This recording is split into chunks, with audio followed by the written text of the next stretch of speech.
This is your Lead Left podcast for the week of January 8th. I'm Randy Schwimmer. Welcome back. The U.S. economy continues to roll along.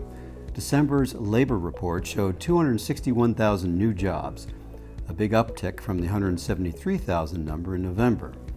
Market observers took this as a sign that the Fed's projected 3 rate cuts for 2024 may be more back-ended. Quantitative tightening, which has been draining liquidity from the financial system, may also be under review.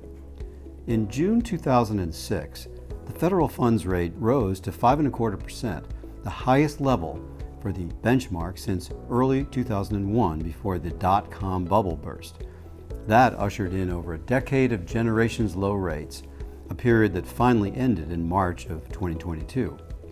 Because many younger financial professionals began their careers during or after the 2008 downturn, their experience has been limited to near zero interest rates.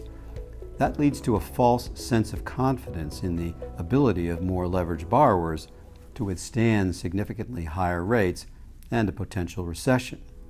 Since 1974, the average Fed funds rate has been 5.1%, close to where it stands today. For credit managers with decades of investing experience, higher for longer is familiar. Tighter systemic liquidity is seen as favorable to credit buyers given the tighter structures, lower leverage, and higher pricing.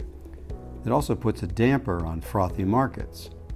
While the Fed appears done with rate increases and inflation is moderating, the strength of the economy combined with pent-up financing demand suggests the pace of cuts may not mirror how quickly rates accelerated in 2022 and 23. That suggests a less likely return to the zero for longer world we inhabited before 2022. It may be a golden era for credit investors, but it's been a challenge for issuers.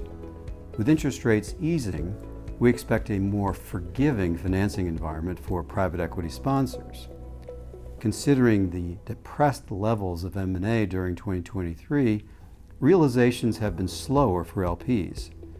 With more favorable all-in debt costs, equity returns should start improving, accompanied by a more accelerated deployment of dry powder for 2024. However, these trends are also tailwinds for portfolio performance. A lower benchmark will bring interest and fixed charge coverages back to more comfortable levels and allow borrowers pick instruments to activate cash pay options.